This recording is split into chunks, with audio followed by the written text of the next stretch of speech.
Well, my phone crashed. So we were almost through the days. I didn't realize the sun was that warm. Oh well.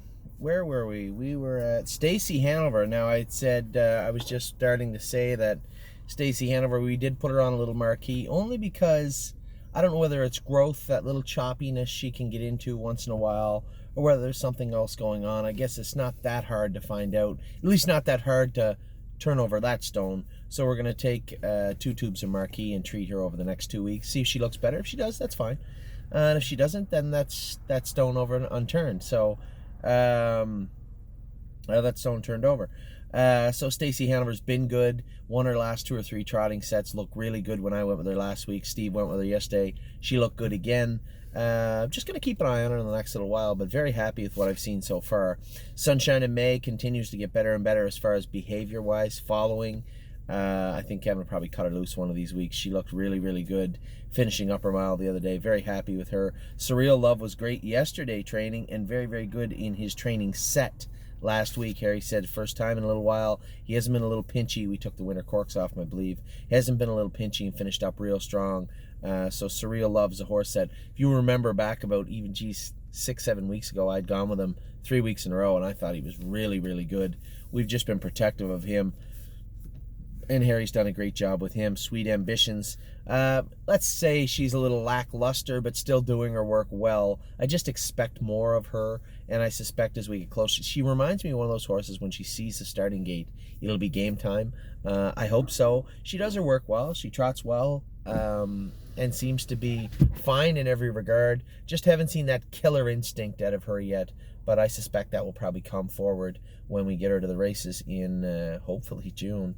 Tanzanite Tricks, I know a lot of people were asking earlier on in the winter, what's up with this filly? She wasn't an expensive filly. I know expectations were tempered with her, but is she decent? Will she be good? We made some changes with her, and she's been rather impressive the last few weeks.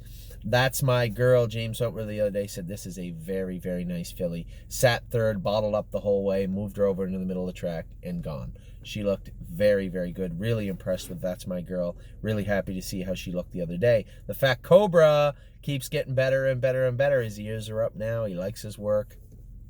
As his shoulders start to broaden out, I think he'll pick at himself less. Just a nice horse with a nice attitude. Is he a stake horse? Maybe not. But he's going to be a nice horse to do anything with. Just got a great attitude and overall demeanor on the track. Tipsy and Dixie. Harry loves this filly. He's told me many, many times one of his favorite horses to train in recent memory is Tipsy and Dixie. She just does everything right. So really impressed with Tipsy and Dixie. Walk on the Moon. Talk about people making claims. Mario said he thinks this will be the best horse of the stable in 2020. That is a strong statement considering what we have in the barn, what we have under the hood, so to speak, so far. Walk on the Moon's brother won the super final, I believe, raced in the Breeders' Crown eliminations, was a nice horse for Aki Svanstedt. This horse is put together real well. I told one of our clients the other day, he's lanky and long and still a little skinny. Geez, in a matter of days, it seemed, he put on weight. He looks like a big, strong colt now. So I'm not saying Mario's wrong. I don't think the information at hand would support his statement. The horse has been good, but to say that he would tackle Eternity Road, even any of the top fillies, would be, even War We Welcome at this point, would be shocking. But Mario goes with War We Welcome all the time too. So that statement is a strong statement. He loves Walk on the Moon. War We Was Up has been great. I see I have him as a C- here at Christmas time. He's well above a C- now. It's going to be fun to race this horse all summer. I really like him. War We Welcome came to life in a big, big way her last training set. First over at 1.5 mile speed and laid waste to them down the lane. Just a really, really good looking filly. The fact that she did it like that only makes me like her more. To come first over, sit on the outside, and you could tell she was just having fun. As I said in an earlier video, watch her ears getting into the last turn. They just kind of prick. She's just playing with them. Mario cuts her loose and she's gone. Just really impressive looking filly. Well and Down has her days where she looks awesome, and then maybe when somebody with little less experience goes with her, she doesn't look as good. James went with her the other day and she looked absolutely phenomenal. And then the last filly is certainly not the last filly. That's number 1 in my books. My Girl Won My Heart, Hanover. She looked awesome the last, 4 or 5 times she trained.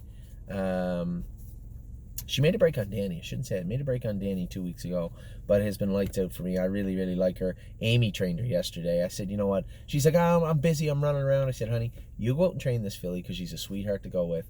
I'll stay in here and bath some horses. So Amy went last set of the day was with, second last set was with One My Heart Hanover. Amy went with her and said, gee, she's a really nice filly to go with, because she is. Anyway, that's all the 2-year-olds in 2 videos. I'll be back with all the burns in just a minute.